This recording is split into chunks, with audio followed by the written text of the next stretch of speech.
Welcome back to Vintage Lit. Today we are returning to The Repair of Reputations by Robert W. Chambers from the collection The King in Yellow. I climbed the 3 dilapidated flights of stairs, which I had so often climbed before, and knocked at a small door at the end of the corridor. Mr. Wilde opened the door and I walked in. When he had double-locked the door and pushed a heavy chest against it, he came and sat down beside me, peering up into my face with his little light-colored eyes. Half a dozen new scratches covered his nose and cheek, and the silver wires which supported his artificial ears had become displaced.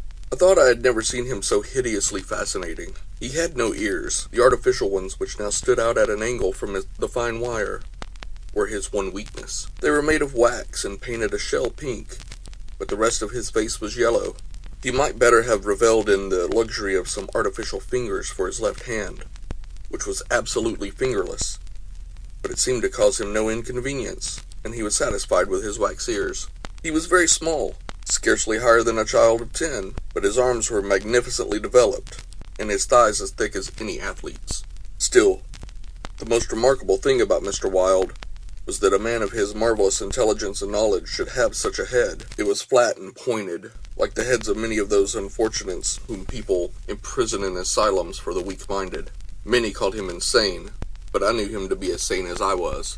I do not deny that he was eccentric. The mania he had for keeping the cat and teasing her until she flew at his face like a demon was certainly eccentric. I never could understand why he kept the creature, nor what pleasure he found in shuttering himself up in his room with this surly, vicious beast.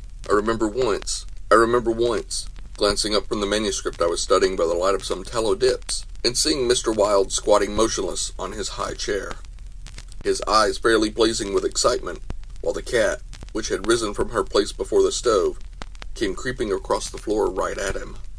Before I could move, she flattened her belly to the ground, crouched, trembled, and sprang into his face. Howling and foaming, they rolled over and over on the floor, scratching and clawing, until the cat screamed and fled under the cabinet, and Mr. Wilde turned over on his back, his limbs contracting and curling up like the legs of a dying spider. He was eccentric. Mr. Wilde had climbed into his high chair, and after studying my face, picked up a dog-eared ledger and opened it. Henry B. Matthews, he read, bookkeeper with Wysott and Company. Dealers in church ornaments. Called April 3rd. Reputation damaged on the racetrack. Known as a welcher. Reputation to be repaired by August 1st. Retainer, $5. He turned the page and ran his fingerless knuckles down the closely written columns. P. Green Dusenberry, Minister of the Gospel, Fair Beach, New Jersey. Reputation damaged in the Bowery. To be repaired as soon as possible. Retainer, $100. He coughed and added, called April 6th. Then you are not in need of money, Mr. Wilde? I inquired. Listen, he coughed again. Mrs. C. Hamilton Chester, of Chester Park, New York City. Called April 7th. Reputation damaged at Dieppe, France. To be repaired by October 1st. Retainer, $500. Note, C. Hamilton Chester, Captain, USS Avalanche. Ordered home from South Sea Squadron, October 1st. Well, I said, the profession of a repairer of reputations is lucrative. His colorless eyes sought mine. I only wanted to demonstrate that I was correct. You said it was impossible to succeed as a repairer of reputations. That even if I did succeed in certain cases, it would cost me more than I would gain by it. Today, I have 500 men in my employ, who are poorly paid, but who pursue the work with an enthusiasm which possibly may be born of fear. These men enter every exclusive shade and grade of society. Some even are pillars of the most exclusive social temples. Others are the prop and pride of the financial world. Still others hold undisputed sway among the fancy and the talent. I choose them at my leisure from those who would reply to my advertisements. It is easy enough. They are all cowards. I could treble the number in 20 days if I wished. So you see, those who have in their keeping the reputations of their fellow citizens, I have in my pay. They may turn on you, I suggested. He rubbed his thumb over his cropped ears and adjusted the wax substitutes. I think not. he muttered thoughtfully. I seldom have to apply the whip, and then only once. Besides, they like their wages. How do you apply the whip? I demanded. His face for a moment was awful to look upon. His eyes dwindled to a pair of green sparks. I invite them to come and have a little chat with me, he said in a soft voice. A knock at the door interrupted him, and his face resumed its amiable expression. Who is it? He inquired. Mr. Stylet, was the answer. Come tomorrow, replied Mr. Wilde. Impossible, began the other, but was silenced by a sort of bark from Mr. Wilde. Come tomorrow, he repeated. We heard somebody move away from the door and turn corner by the stairway. Who is that? I asked. Arnold Stylet, owner and editor-in-chief of the great New York Daily. He drummed on the ledger with his fingerless hand, adding, I pay him very badly, but he thinks it is a good bargain. Arnold Stylet, I repeated, amazed. Yes, said Mr. Wilde, with a self-satisfied cough. The cat, which had entered the room as he spoke, hesitated, looked up at him and snarled. He climbed down from the chair and, squatting on the floor, took the creature into his arms and caressed her. The cat ceased snarling and presently began a loud purring, which seemed to increase in timbre as he stroked her. Where are the notes? I asked. He pointed to the table, and for the 100th time I picked up the bundle of manuscript entitled The Imperial Dynasty of America. One by one I studied the well-worn pages, worn only by my own handling, and although I knew all by heart, from the beginning, when from Carcosa, the Hyads, Pasteur, and Aldebaran to Castaigne, Louis de Calvados. Born December 19th, 1877. I read it with an eager, rapt attention, pausing to repeat parts of it aloud, and dwelling especially on Hildred de Calvados, only son of Hildred Castaigne, and Edith Lannes Castaigne, first in succession, etc., etc. When I finished, Mr. Wilde nodded and coughed. Speaking of your legitimate ambition, he said, how do Constance and Louie get along? She loves him, I replied simply. The cat on his knee suddenly turned and struck at his eyes, and he flung her off and climbed onto the chair opposite me. And Dr. Archer, but that's a matter you can settle any time you wish, he added. Yes, I replied. Dr. Archer can wait, but it is time I saw my cousin Louie. It is time, he repeated. Then he took another ledger from the table and ran over the leaves rapidly. We are now in communication with 10,000 men, he muttered. We can count on 100,000 within the first 28 hours. And in 48 hours, the state will rise en masse. The country follows the state, and the portion that will not, I mean California and the Northwest, might better never have been inhabited. I shall not send them the yellow sign. The blood rushed to my head, but I only answered, a new broom sweeps clean. The ambition of Caesar and of Napoleon pales before that which could not rest until it had seized the minds of men and controlled even their unborn thoughts, said Mr. Wilde. You were speaking of the King in Yellow, I groaned with a shudder. He is a king whom emperors have served. I am content to serve him, I replied. Mr. Wilde sat rubbing his ears with his crippled hand. Perhaps Constance does not love him, he suggested. I started to reply, but a sudden burst of military music from the street below drowned my voice. The 20th Dragoon Regiment, formerly in garrison at Mount St. Vincent, was returning from the maneuvers in Westchester County to its new barracks on East Washington Square. It was my cousin's regiment. They were a fine lot of fellows, in their pale blue, tight-fitting jackets, jaunty busbies, and white riding breeches, with the double yellow stripe, into which their limbs seemed molded. Every other squadron was armed with lances, from the metal points of which fluttered yellow and white pennons. The band passed, playing the regimental march. Then came the colonel and staff, the horses crowding and trampling, while their heads bobbed in unison, and the pennons fluttered from their lance points. The troopers, who rode with their beautiful English seat, looked brown as berries from their bloodless campaign among the farms of Westchester, and the music of their sabers against the stirrups, and the jingle of spurs and carbines, was delightful to me. I saw Louis riding with his squadron. He was handsome as any officer, as I had ever seen. Mr. Wilde, who had mounted a chair by the window, saw him too, but said nothing. Louis turned and looked straight at Hawberk's shop as he passed, and I could see the flush on his brown cheeks. I think Constance must have been at the window. When the last troopers had clattered by, and the last pennons vanished into South Fifth Avenue, Mr. Wilde clambered out of his chair and dragged the chest away from the door. "Yes," he said. "It is time that you saw your cousin Louie." He unlocked the door, and I picked up my hat and stick and stepped into the corridor. The stairs were dark. Groping about, I set my foot on something soft, which snarled and spit, and I aimed a murderous blow at the cat. But my cane shivered to splinters against the balustrade, and the beast scurried back into Mr. Wilde's room.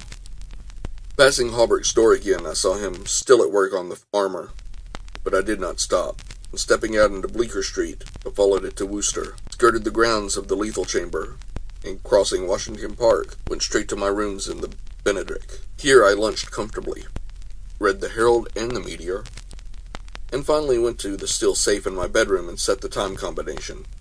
The 3 3/4 minutes which it is necessary to wait, while the time lock is opening, are to me golden moments. From the instant I set the combination to the moment when I grasp the knobs and swing back the solid steel doors, I live in an ecstasy of expectation.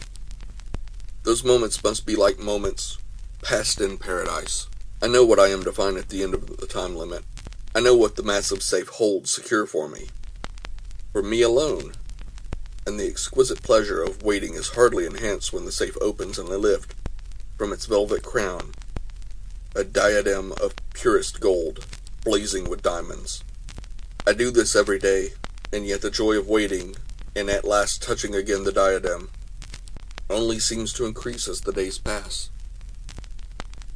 It is a diadem fit for a king among kings, an emperor among emperors. The king in yellow might scorn it, but it shall be worn by his royal servant. I held it in my arms until the alarm in the safe rang harshly, and then tenderly, proudly, I replaced it and shut the steel doors. I walked slowly back into my study, which faces Washington Square, and leaned on the windowsill. The afternoon sun poured into my windows, and a gentle breeze stirred the branches of the elms and maples in the park, now covered with buds and tender foliage. A flock of pigeons circled about the tower of the Memorial Church, sometimes alighting on the purple-tiled roof, sometimes wheeling downward to the lotus fountain in front of the marble arch. The gardeners were busy with the flower beds around the fountain, and the freshly turned earth smelled sweet and spicy. A lawnmower, drawn by a fat white horse, clinked across the green sward. Watering carts poured showers of spray over the asphalt drives. Around the statue of Peter Stuyvesant, which in 1897 had replaced the monstrosity supposed to represent Garibaldi, children played in the spring sunshine, and nurse girls wheeled elaborate baby carriages in a reckless disregard for the pasty-faced occupants, which could probably be explained by the presence of a half-dozen trim dragoon troopers languidly lolling on the benches. Through the trees, the Washington Memorial Arch glistened like silver in the sunshine, and beyond, on the eastern extremity of the square, the grade stone barracks of the dragoons and the white granite artillery stables were alive with color and motion. I looked at the lethal chamber on the corner of the square opposite. A few curious people still lingered about the gilded iron railing, but inside the grounds the paths were deserted. I watched the fountain ripple and sparkle.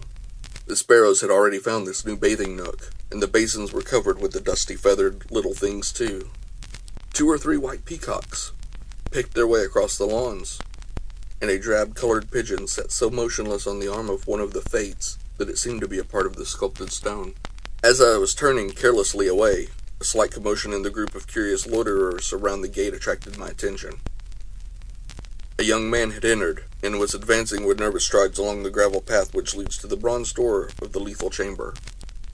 He paused a moment before the fates, and as he raised his head to those 3 mysterious faces, the pigeon rose from its sculpted perch, circled about for a moment, and wheeled to the east.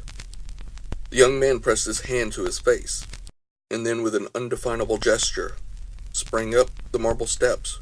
The bronze doors closed behind him, and half an hour later the loiterers slouched away, and the frightened pigeon returned to its perch in the arms of fate. I put on my hat and went out into the park for a little walk before dinner. As I crossed the central driveway, a group of officers passed, and one of them called out, "Hello, Hildred," and came back to shake hands with me. It was my cousin Louie, who stood smiling and tapping his spurred heels with his riding whip. Just back from Westchester, he said.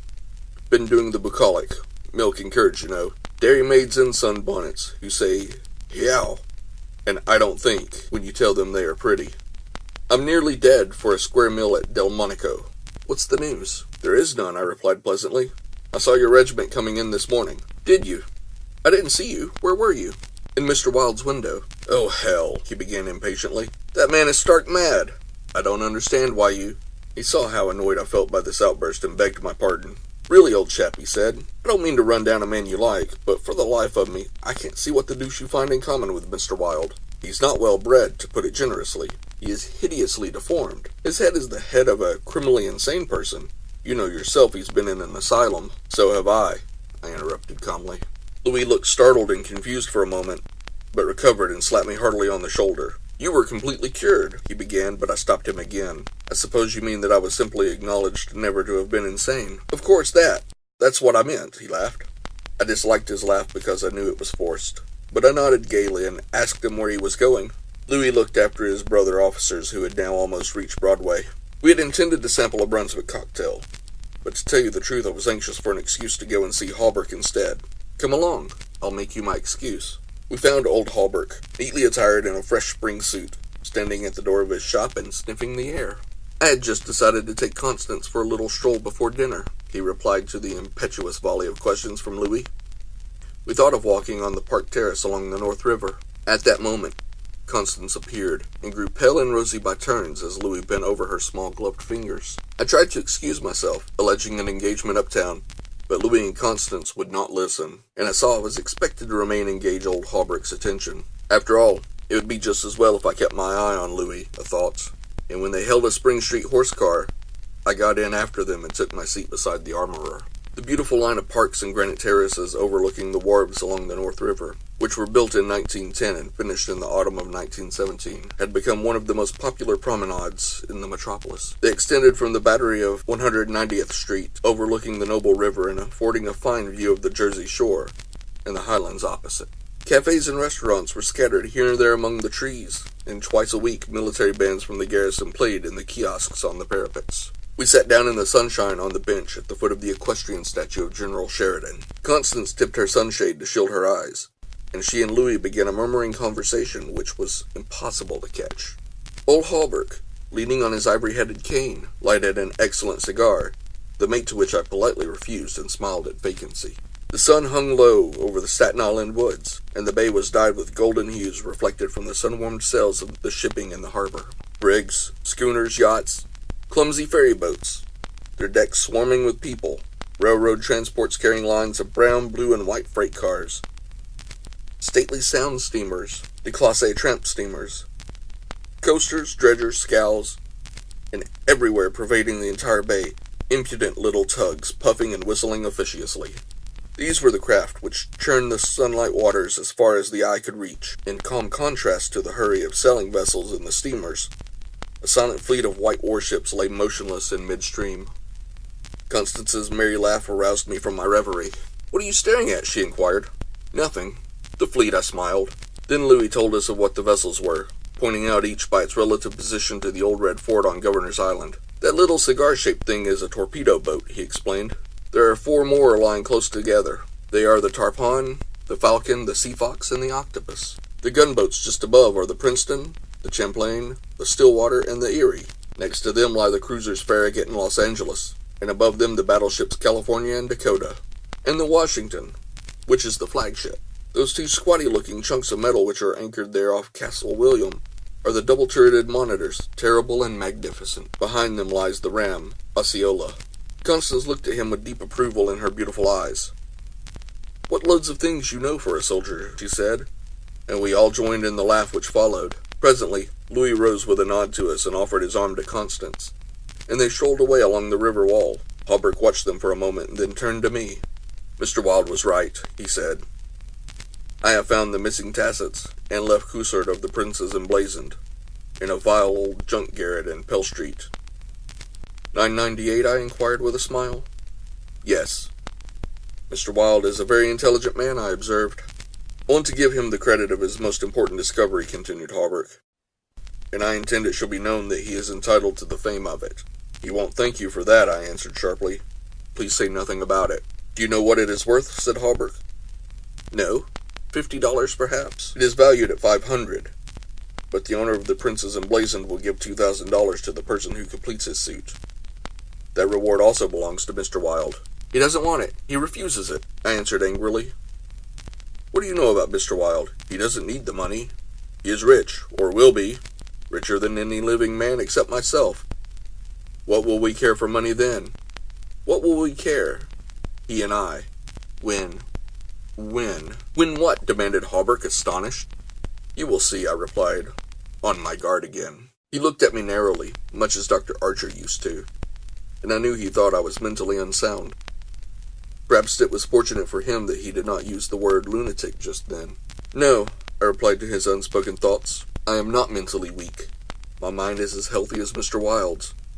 I do not care to explain just yet what I have on hand, but it is an investment which will pay more than mere gold, silver, and precious stones. It will secure the happiness and prosperity of a continent. Yes, a hemisphere." "Oh," said Hawberk. "And eventually," I continued more quietly, "it will secure the happiness of the whole world. And incidentally your own happiness and prosperity as well as Mr. Wilde's?" "Exactly," I smiled, but I could have throttled him for asking with that tone. He looked at me in silence for a while and then said very gently, "Why don't you give up your books and studies, Mr. Castaigne, and take a tramp among the mountains somewhere or other? You used to be fond of fishing. Take a cast or two at the trout in the Ringleys." "I don't care for fishing any more," I answered, without a shade of annoyance in my voice. "Used to be fond of everything," he continued. "Athletics, yachting, shooting, riding." "I have never cared to ride since my fall," I said quietly. "Ah, yes, your fall," he repeated, looking away from me. I thought this nonsense had gone far enough, so I brought the conversation back to Mr. Wilde, but he was scanning my face again in a manner highly offensive to me. "Mr. Wilde," he repeated, "do you know what he did this afternoon? He came downstairs and nailed a sign over the hall door next to mine. It read, 'Mr. Wilde, repairer of reputations, third bell.' Do you know what a repairer of reputations can be?" "I do," I replied, suppressing the rage within. "Oh," he said again. Louie and Constance came strolling by and stopped to ask if we could join them.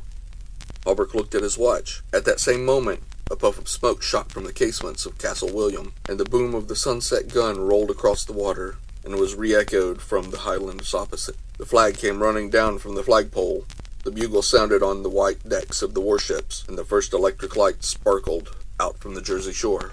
As I turned into the city with Hawberk, I heard Constance murmur something to Louie which I did not understand, but Louie whispered, "My darling," in reply. And again, walking ahead with Hawberk, through the square I heard a murmur of a sweetheart, and my own Constance. And I knew the time had nearly arrived when I should speak of important matters with my cousin Louie. Thank you for joining me again for this episode of Vintage Lit. If you like the stories, please leave a like on this video and subscribe. And if you have a request for a future episode, please let me know in the comments below. Thank you.